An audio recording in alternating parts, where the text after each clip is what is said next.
Hello. Hi, I'm It's Kathy Ngo. I'm Di Lee. How are you? And welcome to Let's talk about apps. Yes. yes, today. That's right. It's We're our gonna talk segment here. Our new segment Yeah. We didn't want to say the SEX word. here. No, Because that's not what we're talking about today. not today. But yeah. Not today. Yeah, every time we do one of these videos, we want to talk about something random, and something that's quite random at the moment is the COVID app and apps in general. I think, because now we're online a lot more. We're using different apps. So Downloading apps to work. You know, so many apps. I don't know how many apps you've got on your I'm phone. apped out. And it was interesting. You know, we were just saying that. Would you download the current COVID-19 app? Yeah. Would you download it, Di? Have you downloaded it? No, I haven't downloaded it.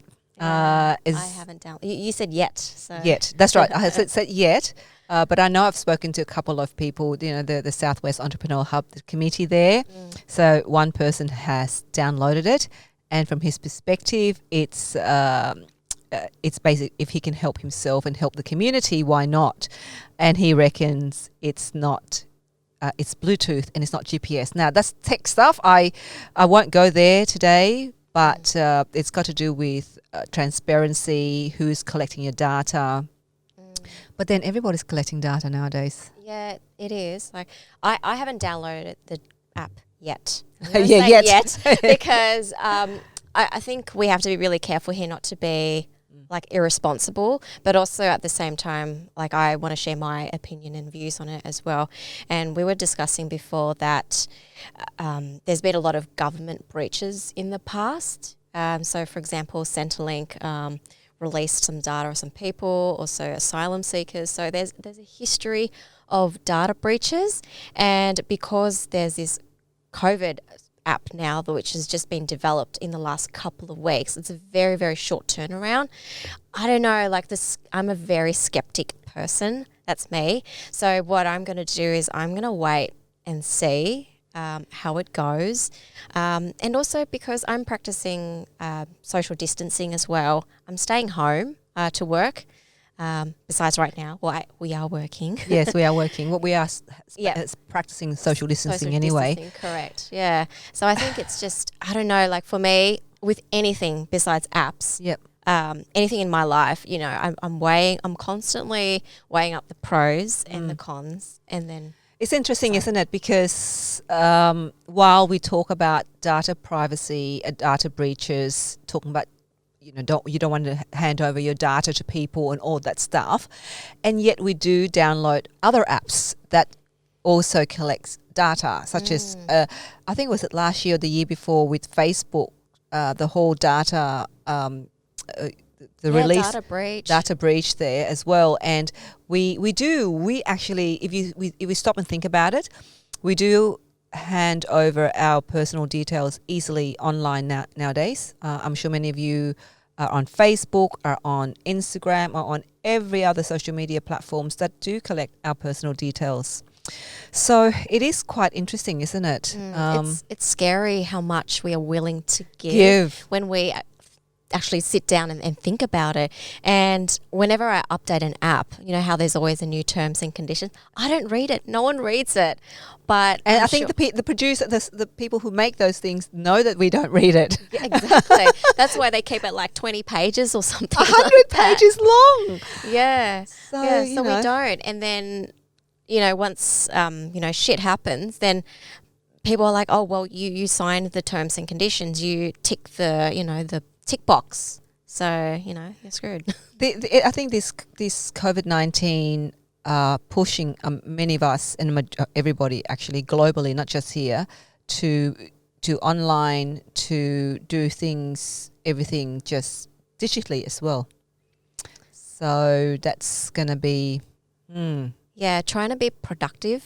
So have you downloaded any other apps? I have downloaded the Microsoft Task To Do. It's called To Do. I didn't know that they had one of those. Yeah, so they've got To Do. Okay. So you download that app and you put all the tasks and you put your reminder into that to-do list, and it's like a to-do list. So instead of writing it, it's a to-do list, but actually it's on an app, and you list it, your task, time it, or put a date to it when it's due, etc., and it reminds you. But I think for me, doing that kind of list all the things that I need to do and I need to follow through, and I think it does help in terms of managing your time.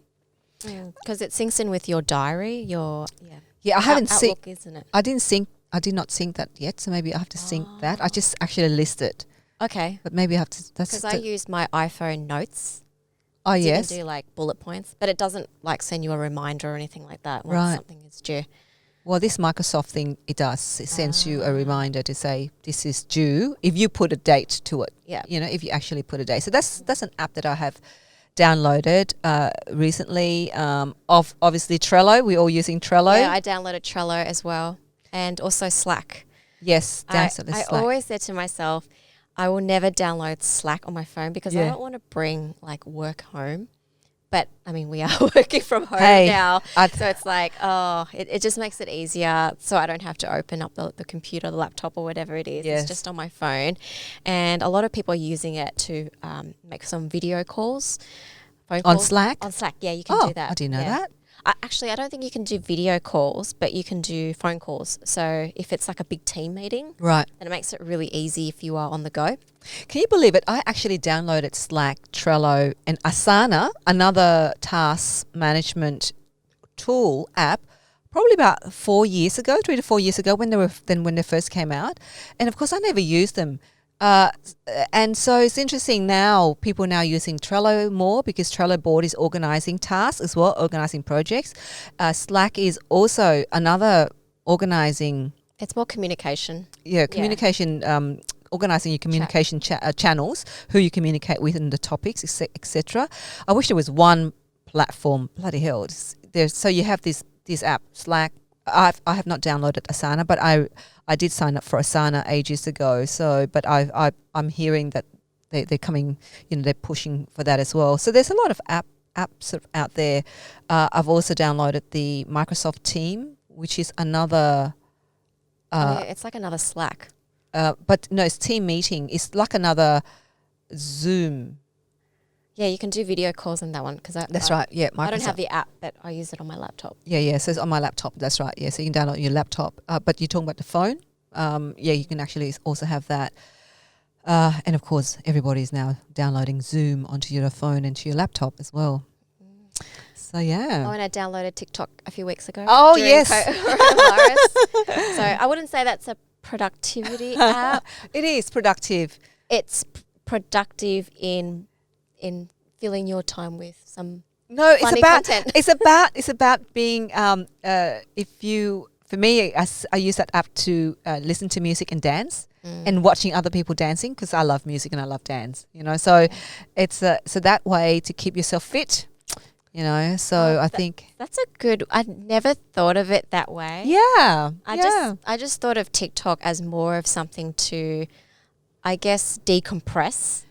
and you can Yeah, you because can. there's so much like bad weird and news out there on Facebook and all that. I'm just like, you don't go to Facebook or Twitter for self-care basically. No. But TikTok is a lot more fun. And So for fun stuff, absolutely. What else? I think in terms of app, I think that's the apps that's the one that I downloaded. But it'd be interesting to hear what your thoughts are around the COVID-19 health app. If you've downloaded it yet, Have you? Let us know. The government's watching you. Yeah, 1 million people have downloaded already apparently. Yeah. And we've got, Mike Cannon-Brooks from Atlassian. Apparently, they are saying, yes, it's a good thing to do, to download the app. So it'd be interesting to hear what your thoughts are around that. Would you download it? If you haven't let us know. Yeah. And We're not saying that don't download it or Yeah, do download absolutely. it or whatever. We're just It's up to you. on the fence. Up to you. It's up to the individual's choice to do what they want to do. But make sure though, in the meantime, put in place all the safety measures that we need to put in place. Wasn't it that you mentioned before about? One of the people that we interviewed about Jacinda Ardern talking about treat COVID-19 as if you've got it. And so if you've got it, what would you do? So make sure that you practice social distancing. Wash your hands. Yeah. Soap apparently kills The virus. Or the virus something. very quickly. So wash your hands. Don't touch your face. Don't kiss strangers. No, that's it. Don't hug strangers. Hug only your loved ones. Okay, well, I think that's it from us with that we can talk about today. Yep. If you've got a topic that you want us to ramble on about, let us know. Like, we want to keep it fun and lighthearted. Yeah, and random. absolutely. And yes, let's talk about it. Yeah, let's talk about it. Hey. Let's talk about it. See you next time. Bye. Bye. Take care.